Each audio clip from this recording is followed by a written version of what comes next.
Assalamualaikum warahmatullahi wabarakatuh. Salam sejahtera untuk kita semua. Semoga teman-teman semua senantiasa dalam keadaan sehat walafiat. Amin, amin ya robbal alamin. Pembahasan kali ini kita akan membahas sebuah materi dengan judul Pengembangan Pemikiran Pendidikan Islam Guru Besar PT KIN. Guna memenuhi tugas mata kuliah Pengembangan Pemikiran Pendidikan Islam yang diampu oleh Bapak Muhammad Heriudanta, MPDI. Tugas ini disusun oleh kelas PIE semester 5, kelompok 13, yang beranggotakan Mukhlisatul Imtihanah, Muhammad Saiful Bahri, dan Pipit Lia Pasira. Untuk mengetahui lebih detail mengenai pengembangan pemikiran pendidikan Islam Guru Besar PT KIN, silahkan disimak penjelasan berikut ini. Langsung saja pada materi yang pertama, yaitu pemikiran pendidikan Islam Abdul Malik Fajar, yang mana pemikiran pendidikan menurut Abdul Malik Fajar ini ada dua jenis, yaitu yang pertama modernis dan yang kedua agamis. Yang pertama modernis ini yaitu berorientasi pada masa sekarang dan yang akan datang, dan selalu menerima perubahan, bersikap terbuka, inovatif, dan progresif, seperti itu. Untuk agamis yaitu bertumpu pada nilai-nilai ajaran agama Islam sebagaimana terdapat dalam Al-Quran dan Al-Hadis, serta pengetahuan modern yang tidak bertentangan dengan ajaran Islam. Untuk yang selanjutnya yaitu konsep pemikiran Abdul Malik Fajar, yang mana terdapat 4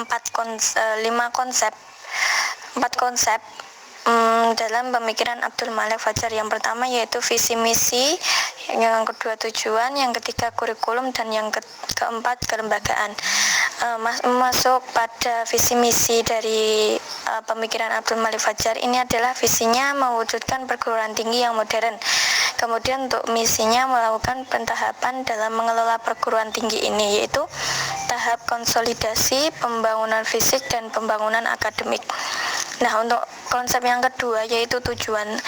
Tujuan ini untuk menjadikan manusia paripurna atau insan kamil yang berpijak pada konsep tauhid yang bermuara pada integrasi keilmuan antara sains dan teknologi, jiwa dan raga, duniawi dan ukhrawi, yang pada akhirnya akan menciptakan umat yang terbaik, seperti itu. Untuk konsep yang ketiga yaitu kurikulum, yang mana kurikulum harus ditata dan diotonomikan sehingga pada praksisnya lebih dapat marketable, lebih bersifat luas dan luas. Maka secara praksis diharapkan pendidikan harus lebih kreatif, inovatif, fleksibel, dan produktif, seperti itu. Nah, untuk konsep yang terakhir yaitu yang keempat itu adalah kelembagaan, yang mana kelembagaan di sini dalam hal kelembagaan itu sendiri bermuara pada pembaruan dan modernisasi pendidikan serta keprofesionalitasan jajarannya. Poin B, Pemikiran Pendidikan Islam Asyumardi Azra. Asyumardi Azra adalah dokter dan guru besar sekaligus sebagai salah satu tokoh pendidikan Islam di Indonesia yang pemikirannya mengenai pendidikan Islam tidak diragukan lagi. Azra adalah tokoh pemikir yang tak pernah diam. Obsesinya yang besar untuk mengubah pemikiran Islam di Indonesia telah pula ditorehkan melalui karya-karya jeniusnya, baik dalam bentuk tulisan artikel dan esai yang dimuat di berbagai media massa maupun sejumlah buku yang diterbitkannya. Pada tahun 1999, sudah lebih dari 13 buku yang diterbitkannya, sebagian diterjemahkan dalam bahasa Inggris dan Arab. Berkat tulisan-tulisan yang dipublikasikan dalam bahasa Inggris dan Arab itu, beliau bisa melanglang buana memenuhi undangan menjadi pembicara di perguruan tinggi terkemuka.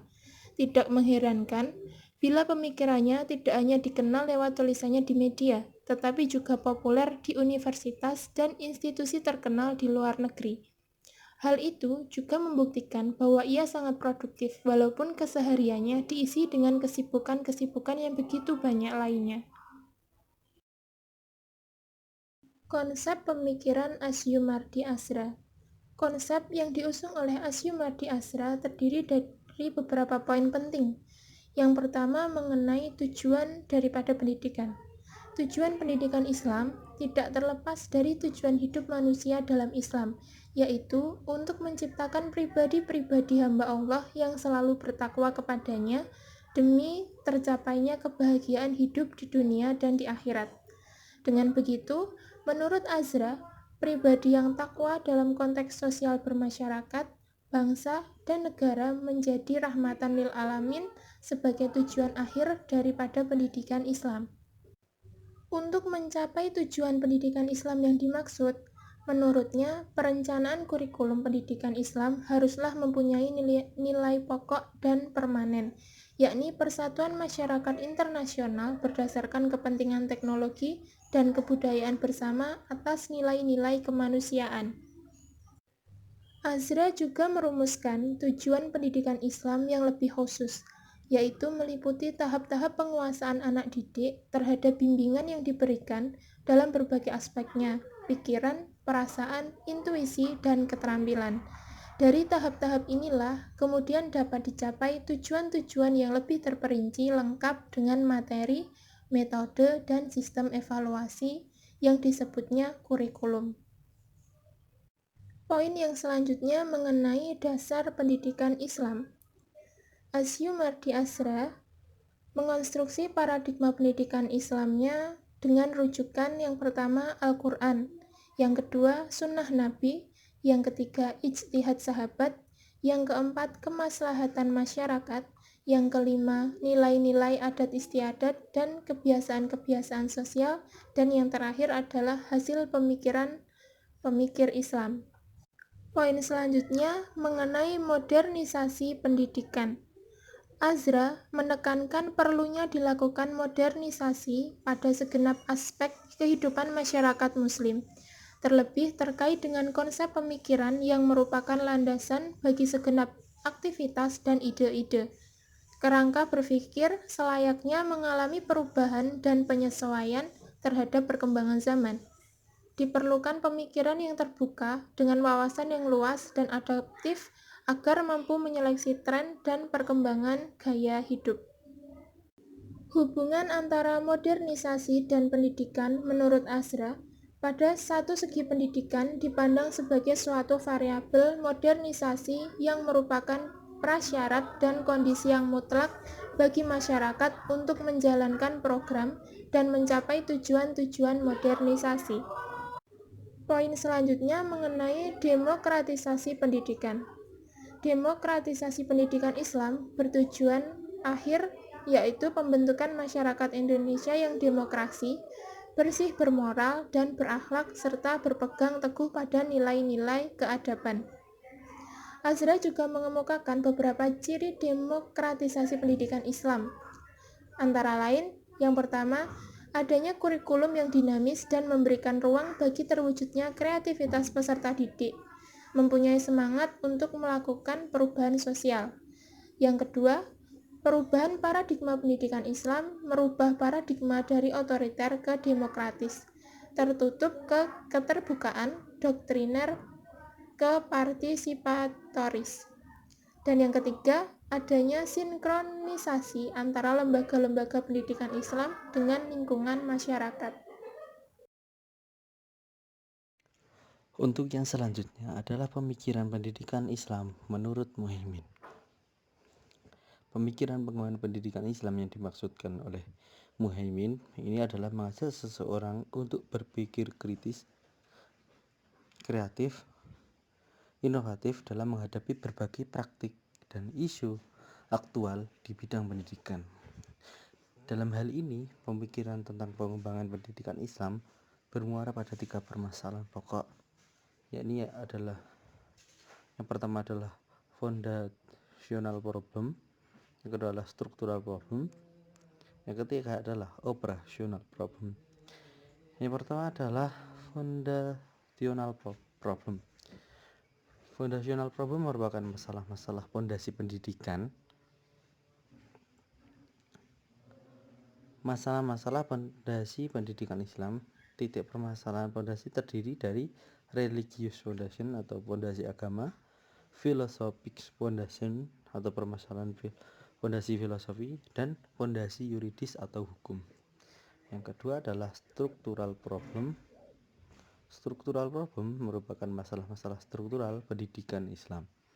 Permasalahan struktur terdiri dari yang pertama adalah struktur demografis dan geografis, bisa dikategorikan ke dalam kota, pinggiran kota, desa, dan desa terpencil. Yang kedua adalah struktur pengembangan jiwa manusia, bisa dikategorikan ke dalam masa anak-anak, masa remaja, masa dewasa, dan seterusnya. Yang ketiga adalah struktur ekonomi, bisa dikategorikan ke dalam kaya, menengah, dan miskin. Yang keempat adalah struktur rumah tangga, bisa dikategorikan ke dalam rumah tangga, karir, dan non-karir. Yang kelima adalah struktur jenjang pendidikan, bisa dikategorikan ke dalam pendidikan dasar, pendidikan menengah, dan pendidikan tinggi. Untuk yang selanjutnya adalah operational problem. Operational problem merupakan masalah-masalah operasional pendidikan Islam. Permasalahan operasional itu terdiri dari dua faktor. Yang pertama adalah operasional mikro, yakni permasalahan mengenai keterkaitan faktor, unsur, komponen dalam pendidikan Islam.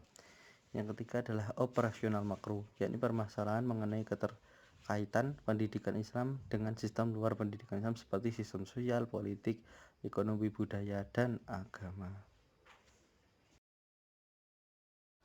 Untuk selanjutnya adalah model-model pemikiran Islam dalam pengembangan pendidikan Islam menurut Muhaimin. Pemikiran Islam dikenal dengan adanya dua pola pengembangan, yaitu pola pemikiran yang bersifat tradisional dan rasional. Muhaimin sendiri membagi pemikiran Islam menjadi beberapa model, antara lain yang pertama adalah tekstualis salafi, yakni model pemikiran Islam yang berupaya untuk memahami ajaran-ajaran dalam dan nilai-nilai dasar yang terkandung di dalam Al-Quran dan As-Sunnah dengan kurang mempertimbangkan situasi konkret dari dinamika masyarakat Muslim. Yang kedua adalah tradisionalis mazhabi, yakni model pemikiran Islam yang berupaya untuk memahami ajaran-ajaran dan nilai-nilai dasar yang terkandung di dalam Al-Quran dan As-Sunnah melalui bantuan khazanah pemikiran Islam klasik. Ketiga adalah modernis, yakni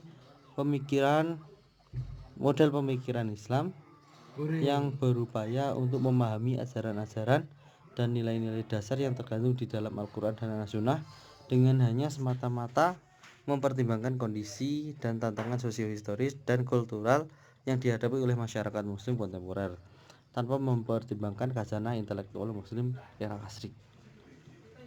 Yang keempat adalah neo-modern, yakni model pemikiran Islam yang berupaya untuk memahami ajaran-ajaran dan nilai-nilai dasar yang terkandung di dalam Al-Quran dan As-Sunnah dengan mengikut sertakan dan mempertimbangkan khazanah intelektual Muslim klasik serta mencermati kesulitan-kesulitan dan kemudahan-kemudahan yang ditawarkan oleh dunia teknologi modern.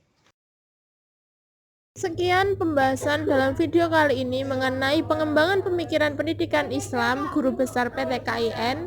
Semoga materi yang ada dalam video bisa bermanfaat untuk teman-teman semua. Apabila ada kurang lebihnya, kami memohon maaf yang sebesar-besarnya. Akhiran, wassalamualaikum warahmatullahi wabarakatuh.